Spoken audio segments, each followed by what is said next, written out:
Buenos dias, damas y caballeros. Umepal na naman itong si Congressman, Batangas Congressman Leandro Leviste, ha? At inupakan na naman niya ang Marcos administration na sa pagsabi na kaya daw hirap ang gobyerno na igawan ng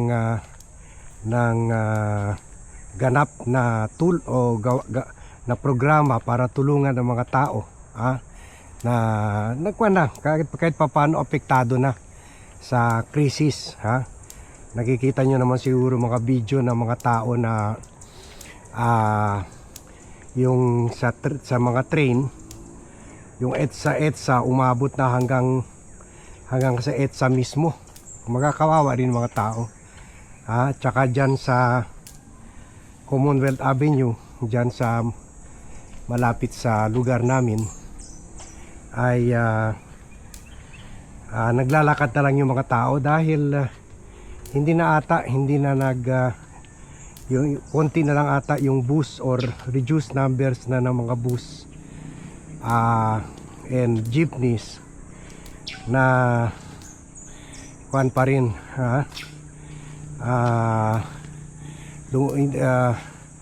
na nagkuan pa rin, flying the route. Karamihan siguro dahil sa taas ng gasolina, taas ng presyo ng gasolina, ay hindi ginarahe na lang, hindi muna pinatagbo sa ruta kasi talo lalo na kung in-expect yung tao na pareho pa rin dapat yung fare, pero ang fuel na doble na. So yung mga yun naman may sasakyan, kasi kano na ba ngayon, di ba? 120 na ba? So taas na talaga. So actually kung susuriin mo yung mga bansa sa Asia, yung iba umakyat lang ng mga kung sa atin mga 10, 20, 30 pesos ang taas, kasi may subsidy sila may pera ang gobyerno para i-subsidize, para sagutin yung biglang taas na presyo. Tayo wala Tama naman si Leviste, naubos na sa flood control anomaly. Dahil hindi pa hinabol ng totohanin ni President Bongbong Marcos yung mga magnanakaw, hindi natin na-recover yung 1.3 billion na ninakaw nila Romualdez, nila Chis Escudero, nila Sandro, at or sabi rin ni excuse me, ni Saldico, pati si President Bongbong Marcos daw 100 billion napunta sa kanya. So at hindi rin natin na-recover pa yung 700 to 800 billion rin, trillion pala, 700 trillion na ninakaw during the Duterte administration, and 1.2, 1.3 trillion in the Marcos administration. So wala halos bangkarote tayo, di ba? Hindi pa nga tayo tinamaan ng krisis. Sinabi na nung nasa Department of Finance pa si Ralph Recto na kuwan na tayo, abono na tayo, or may deficit na tayo ng 200 billion, and yet yun pa, pahingi pa yung mga kongresista, lalo na yung mga miyembro ng National Unity Party. Pinipressure pa si Marcos na i-release na yung pork barrel nila. So na-release na siguro kasi kuwan na sa last hearing, imbes tutol sila sa impeachment, suportado na sa impeachment, yung head nila si NUP party chairman si Ronaldo Puno.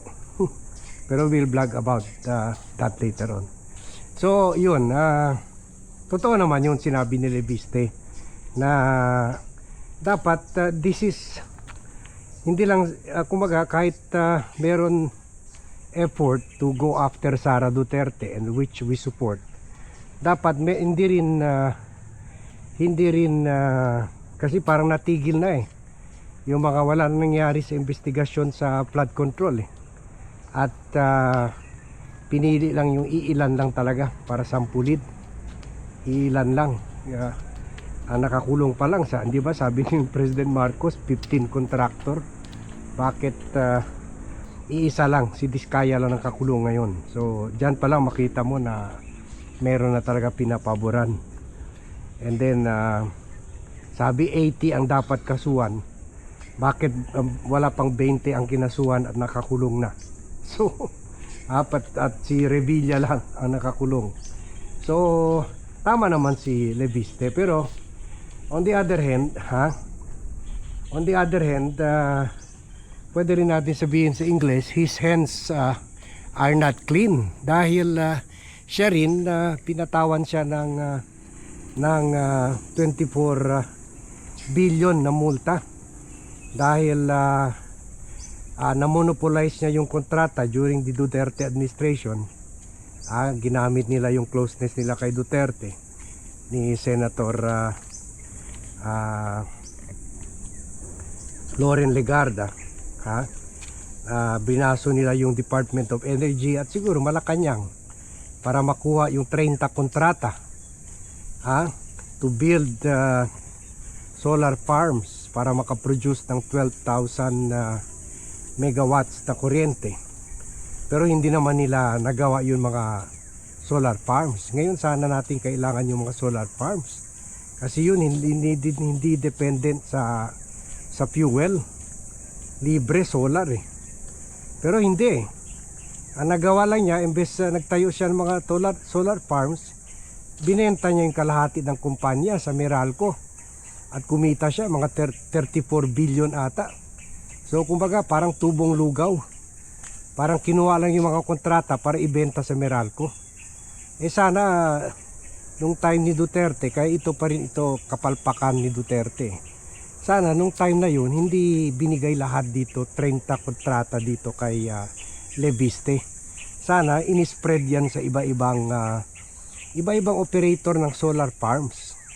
Siguro ngayon, baka ngayon mas marami pang solar farms na itayo kasi syempre ito mga operators magko-contest sila sinong mas mabilis at mas maraming magawang solar farms.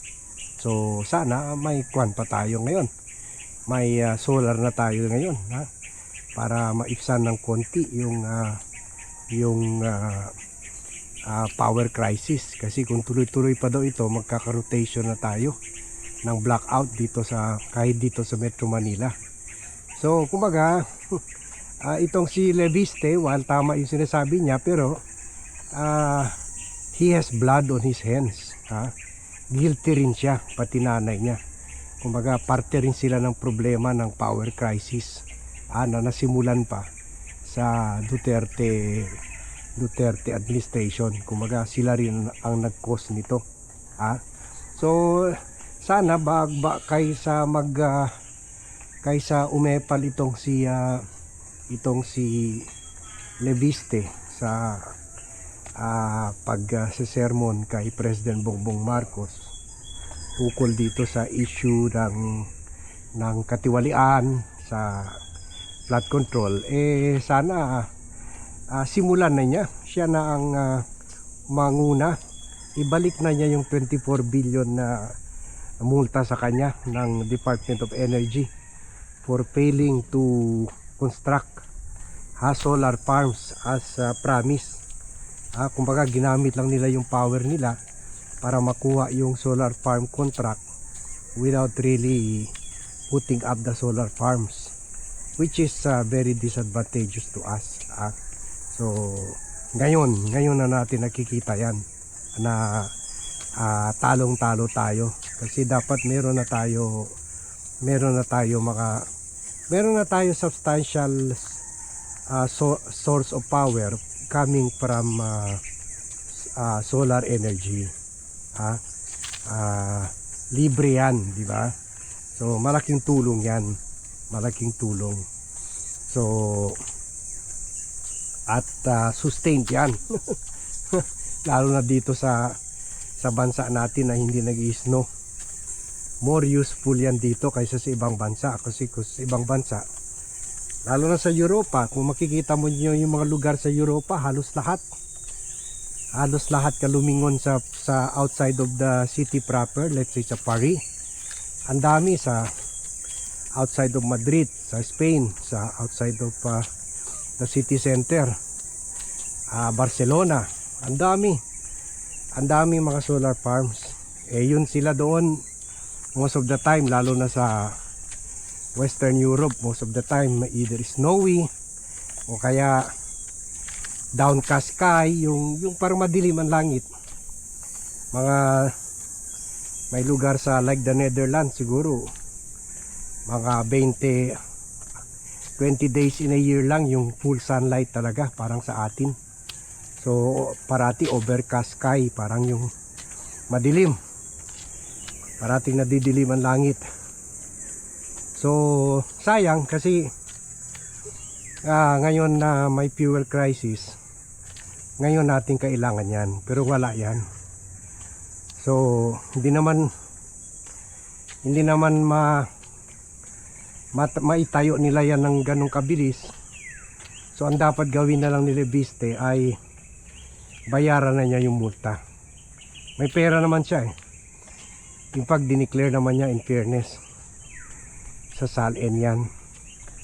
So bayaran niya 24 billion na multa ng Department of Energy for not delivering the 12,000 megawatts. So yung 24,000 pwede yang gamitin subsidy sa mga drivers, sa mga operators, kahit pa paano maipsan yung paghihirap ng mananakay, the riding public. So yan ang dapat niya gawin, at share nyo itong vlog para umabot sa kanya at baka makonsensya pa siya. So ngayon kailangan natin yung 24 billion niya na multa. Anyway, kumita na siya sa tubong lugaw kung meron siya maiwan na 6 billion, kasi ang binenta ata niya yung kalahati ng kampanya niya kay Manny Pangilinan, 34 billion. So kung 24 billion lang ang 24 billion ang multa sa kanya, meron pa maiwan na 10 billion.